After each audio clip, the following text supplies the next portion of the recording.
नमस्कार, स्वागत है आपका इस बुलेटिन में। मैं हूं आपके साथ मेनका चौधरी और बुलेटिन की शुरुआत बड़ी खबर के साथ। पूर्व प्रधानमंत्री मनमोहन सिंह एम्स में भर्ती हैं। सीने में दर्द की शिकायत के बाद उन्हें एम्स ले जाया गया। कल रात 8:45 पर एम्स में भर्ती किए गए पूर्व पीएम मनमोहन सिंह और उनकी हालत अब स्थिर बताई जा रही है। इस वक्त एम्स में ही है पूर्व प्रधानमंत्री मनमोहन सिंह। सीने में दर्द की शिकायत के बाद उन्हें एम्स ले जाया गया था। कल रात 9:15 बजे के आसपास ये खबर आई कि एम्स में भर्ती किए गए हैं पूर्व प्रधानमंत्री और उसके बाद जो अभी की खबर है उसके मुताबिक उनकी हालत स्थिर बताई जा रही है।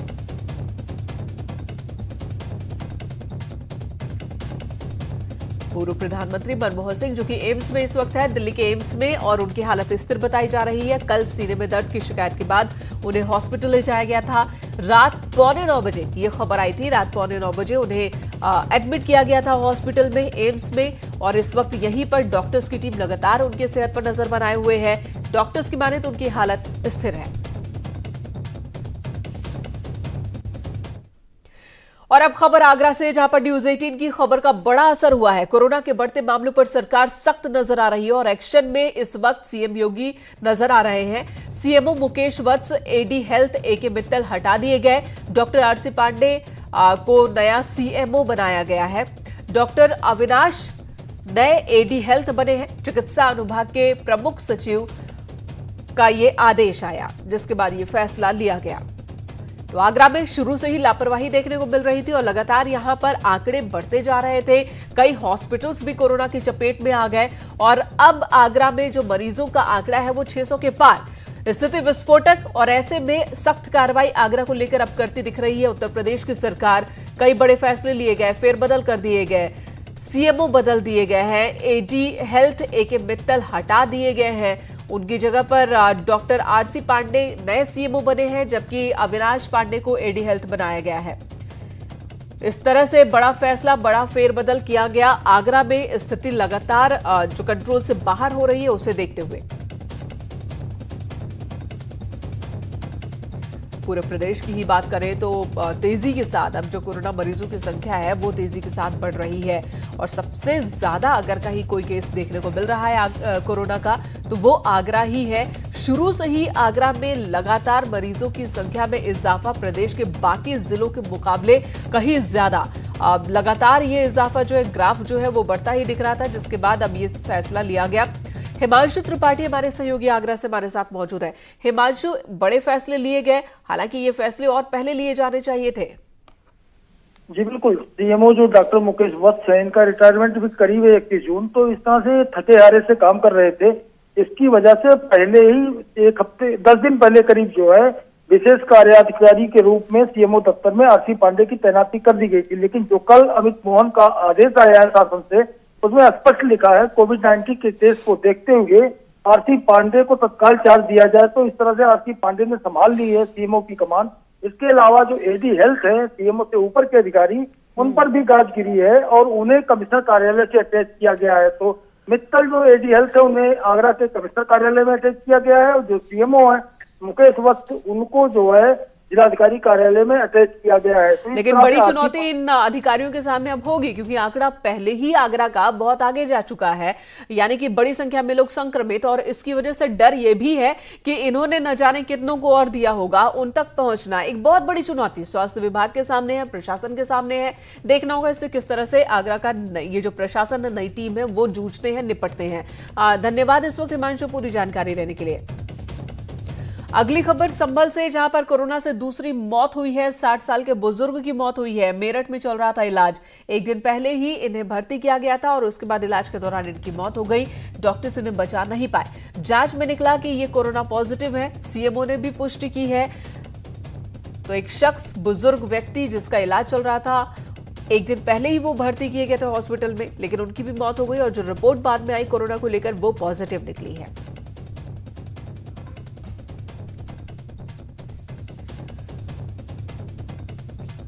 इधर श्रावस्ती में भी कोरोना के मरीज लगातार बढ़ते जा रहे हैं। यहां मुंबई से आए 3 मजदूरों में कोरोना की पुष्टि हुई है।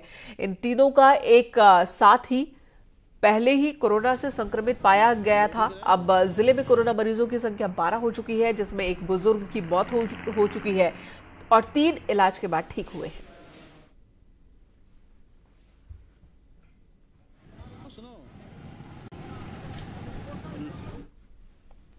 इधर कोरोना के प्रकोप और तीसरे लॉकडाउन के बीच आज पीएम मोदी 5वीं बार वीडियो कॉन्फ्रेंसिंग के जरिए मुख्यमंत्रियों के साथ मीटिंग करेंगे और बैठक दोपहर 3 बजे होने वाली है, जिसमें लॉकडाउन के हालात और कोरोना बीमारी के खिलाफ उठाए जा रहे कदमों पर चर्चा होगी।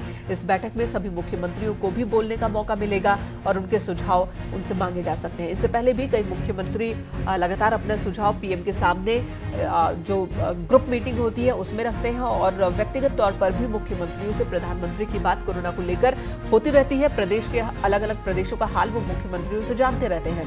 17 तारीख तक ये लॉकडाउन है, उसके बाद की स्थिति क्या होगी, इस पर भी सुझाव आज मुख्यमंत्रियों से प्रधानमंत्री लेंगे।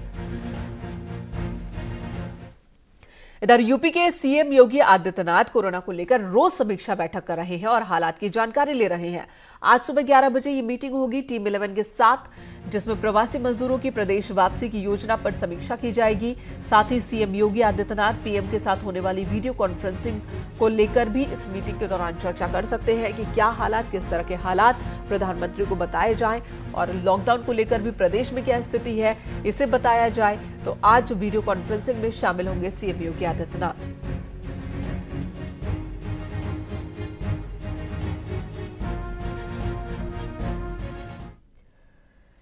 इधर लेबर रिफॉर्म अध्यादेश के बाद योगी सरकार अब मजदूरों के लिए एक और अहम फैसला लेने जा रही है। सरकार अब विशाल लोन मेला लगाने जा रही है। क्या है ये लोन मेला, देखिए जरा। 90 लाख नए रोजगार पैदा करने का लक्ष्य। सीएम ने एनओसी के नियमों को किया आसान। उद्योग के लिए अब आसानी से मिलेगा लोन। योगी सरकार द्वारा कोरोना काल के लिए बनाई गई टीम 11 सीएम की अगुवाई में बैठकें कर रही है और फैसले भी ताबड़तोड़ लिए जा रहे हैं। सूबे में लौट रहे लाखों प्रवासी मजदूरों के रोजी रोटी को एक बड़ी चुनौती मानते हुए सरकार ने एक बड़ा कदम उठाया। अब सरकार 15 से 20 मई के बीच विशाल लोन मेला लगाने जा रही है। इसके लिए कोई भी ऑनलाइन आवेदन कर सकता है। और मैं समझता हूँ कि ये बहुत अच्छी मूव है, क्योंकि बाहर भी लोग इसीलिए जाते हैं कि रोजी रोटी कमाएं, जीविका का साधन उनके लिए हो।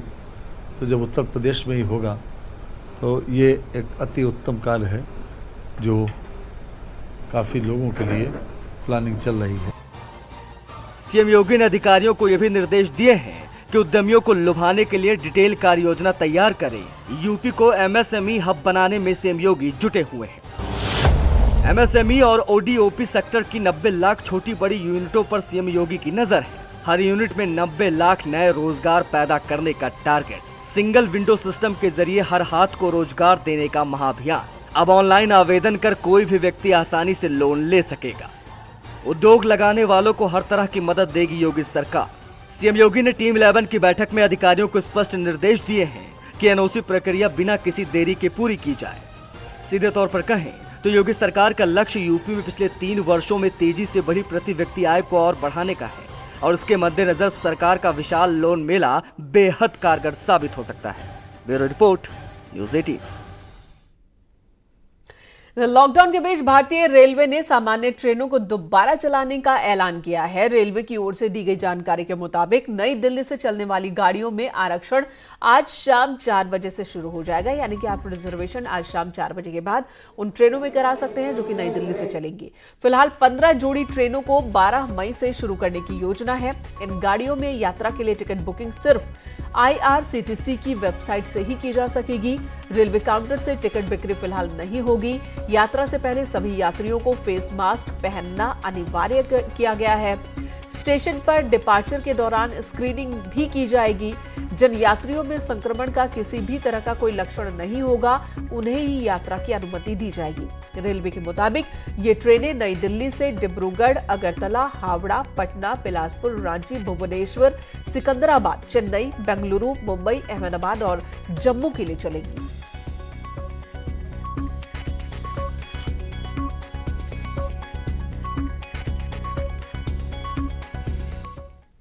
उधर पंजाब से 1200 प्रवासी मजदूरों को लेकर लगातार तीसरे रविवार को ट्रेन हरदोई पहुंची। ट्रेन लुधियाना से आई, जिसमें यूपी के कई जिलों के मजदूर थे जो लॉकडाउन में फंस गए थे। इन यात्रियों को रेलवे की ओर से ही खाना दिया गया और यात्रा भी निःशुल्क कराई गई।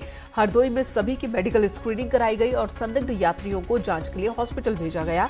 बाकियों को बसों के जरिए उनके गृह जनपद के लिए रवाना किया गया।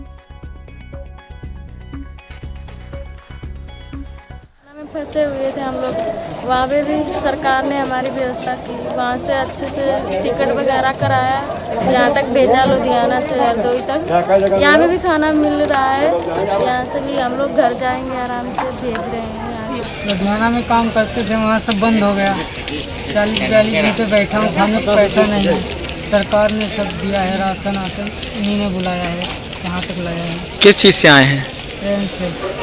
किराया क्या पड़ा आपसे? किराया कुछ नहीं पड़ा। क्या नाम है भैया? मोनू। बसों में अलग अलग तहसीलों के हिसाब से 10-10, 15-15 बसें अलग अलग तहसीलों के हिसाब से लगी हुई हैं। ज़्यादातर लोग क्योंकि हरदोई जनपद के ही हैं तो उन्हें अपने जनपद में भेजा जाएगा। जो अन्य जनपदों के हैं उनको भी बसों से करके पुलिस द्वारा स्क्वाड करते हुए अलग जनपदों में भेजा जाएगा। उन्नाव में महाराष्ट्र से आए एक युवक में कोरोना का संक्रमण पाया गया। जांच रिपोर्ट आने के बाद उसे आइसोलेट कर दिया गया है और उसे इलाज के लिए लखनऊ रेफर किया गया है। वहीं युवक के परिवार को भी क्वारंटीन किया गया है। साथ ही इलाके को सैनिटाइज कर दिया गया है और सील किया गया है।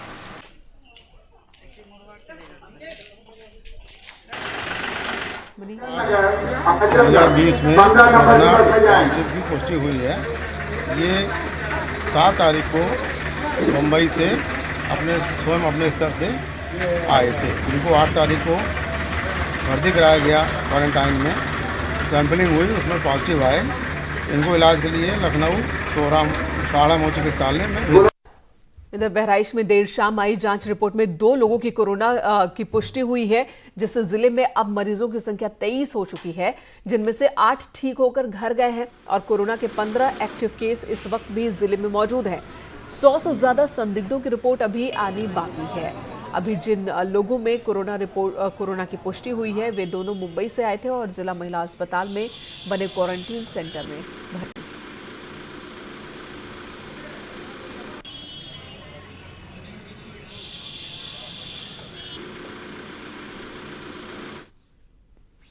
कोरोना संक्रमण को लेकर यूपी के स्वास्थ्य विभाग के आधिकारिक आंकड़े के मुताबिक प्रदेश में अब तक 3,467 कोरोना पॉजिटिव केस सामने आ चुके हैं, जबकि 1653 मरीज ठीक भी हुए हैं जो ठीक होकर हॉस्पिटल से घर गए हैं। प्रदेश में कोरोना के एक्टिव केस इस वक्त 1735 हैं और अब तक कुल 79 लोगों की मौत हो चुकी है। रविवार को प्रदेश में कोरोना के 102 नए केस सामने आए। इसकी चपेट में प्रदेश के सभी 75 जिले आ चुके हैं।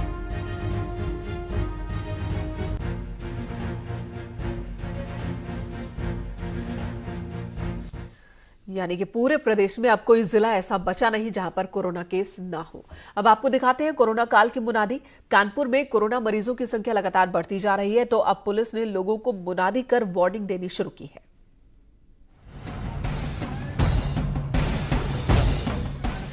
ये कोरोना काल की मुनादी है। हाथ में माइक लेकर पुलिस की टीम दे रही है घर से बाहर ना निकलने की चेतावनी।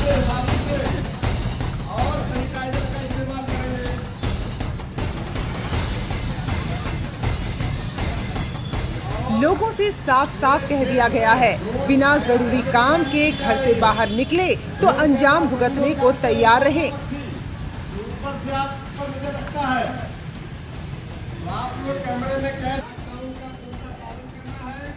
ये तस्वीरें कानपुर की हैं, जहां कोरोना का कहर नहीं थम रहा। लगातार मरीजों के आंकड़े बढ़ते जा रहे हैं। इसे ध्यान में रखते हुए पुलिस प्रशासन ने सख्ती बरतने का फैसला किया है। हॉटस्पॉट इलाकों में से किसी तरह की कोई रियायत नहीं बरती जाएगी। जिन इलाकों में कोरोना के मरीज मिल रहे हैं वहां मेड के आने जाने पर भी पूरी तरीके से प्रतिबंध होगा। जनपद कानपुर नगर के सभी हॉटस्पॉट एरियाज में लॉकडाउन को सख्ती से इन्फोर्स किया जा रहा है। इन कंटेनमेंट जोन से ये डिसीज़ बाहर न जाए और बाहर से अंदर की तरफ न फैले, इसके लिए वरिष्ठ अधिकारियों के निर्देश पर यह निर्णय लिया गया है कि कोई भी व्यक्ति, चाहे वो मेड हो या अन्य कोई, इस क्षेत्र से ना तो बाहर काम करने के लिए जाएगा और ना ही बाहर का कोई व्यक्ति इस कंटेनमेंट जोन में काम करने के लिए आएगा। यदि कोई मेड इस क्षेत्र से बाहर जाती है या कोई अन्य व्यक्ति बाहर से किसी मेड को बुलाता है तो इन दोनों स्थितियों में संबंधित मेड और कंसर्निंग एम्प्लॉयर के विरुद्ध कानूनी कार्रवाई की जाएगी। इस एरिया में आवश्यक वस्तुओं की सप्लाई की पूर्ति को हम लोग लगातार बनाए हुए हैं। साथ ही साथ हम लोग मोबाइल जो मेडिकल क्लिनिक्स हैं उनके माध्यम से दवाइयों की सप्लाई कर रहे हैं और हम लोग सीसीटीवी कैमरा तथा ड्रोन के माध्यम से भी एरिया की सर्विलांस कर रहे हैं। दरअसल कानपुर में प्रशासनिक अमला कोरोना पर ब्रेक लगाने में सफल नहीं हो पा रहा, जिसके कारण सब्जी वाले, दुकानदार, घर में काम करने वाली मेड पर भी सख्त नजर रखी जा रही है।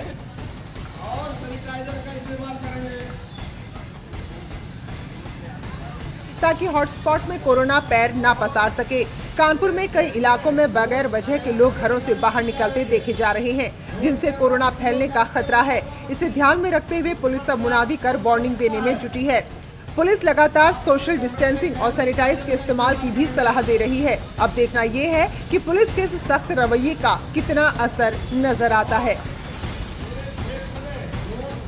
कोरोना मरीजों की संख्या दिन प्रतिदिन बढ़ती जा रही है और निश्चित तौर पर प्रशासन के लिए ये परेशानी का सबब बनता जा रहा है। यही वजह है कि अब हॉटस्पॉट इलाकों में सख्त नियम और कानून लाए जा रहे हैं कि इस क्षेत्र में ना तो कोई बाहरी व्यक्ति आएगा और न ही यहाँ का क्षेत्र कोई व्यक्ति बाहर जाएगा। यहाँ तक कि जो घरों में काम करने वाली मेड्स हैं ना तो दूसरे क्षेत्र की यहाँ आएंगी ना यहाँ के क्षेत्र की बाहर जाएंगी, और अगर ऐसा हुआ और जिन्होंने इसका उल्लंघन किया उनके खिलाफ विधिक कार्रवाई होगी। अब देखना ये होगा कि क्या इस आदेश के बाद इन आंकड़ों में कहीं कोई कमी आती है या नहीं। जर्नलिस्ट आशीष पांडे के साथ अमित गंजू, न्यूज़ 18 कानपुर।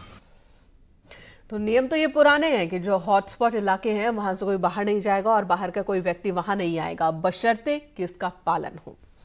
कोरोना से लड़ाई में फ्रंटलाइन योद्धाओं में डॉक्टर सबसे आगे हैं। ऐसे में उनकी जिम्मेदारी दोहरी हो जाती है। एक तरफ खुद को संक्रमण से बचाना है, दूसरी तरफ अपने मरीज का इलाज करना है। और महिला डॉक्टरों के सामने ये चुनौती और भी बढ़ जाती है क्योंकि उन्हें अपना परिवार भी संभालना होता है। गोंडा की एक ऐसी ही डॉक्टर है सुमन मिश्रा, जिन्हें इस वक्त आप स्क्रीन पर देख रहे हैं। अपने मरीजों को इलाज तो दे ही रही हैं, दिन रात लगी हुई हैं और अपने 2 छोटे बच्चों को भी संभाल रही हैं।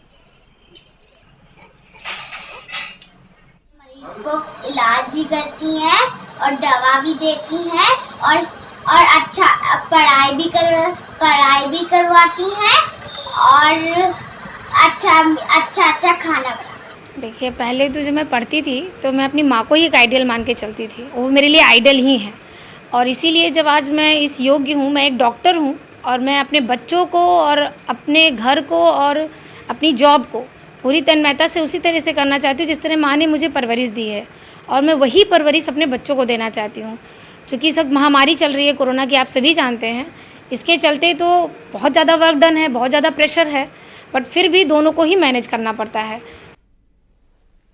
चलिए एक ब्रेक के लिए रुकते हैं, तुरंत लौटेंगे।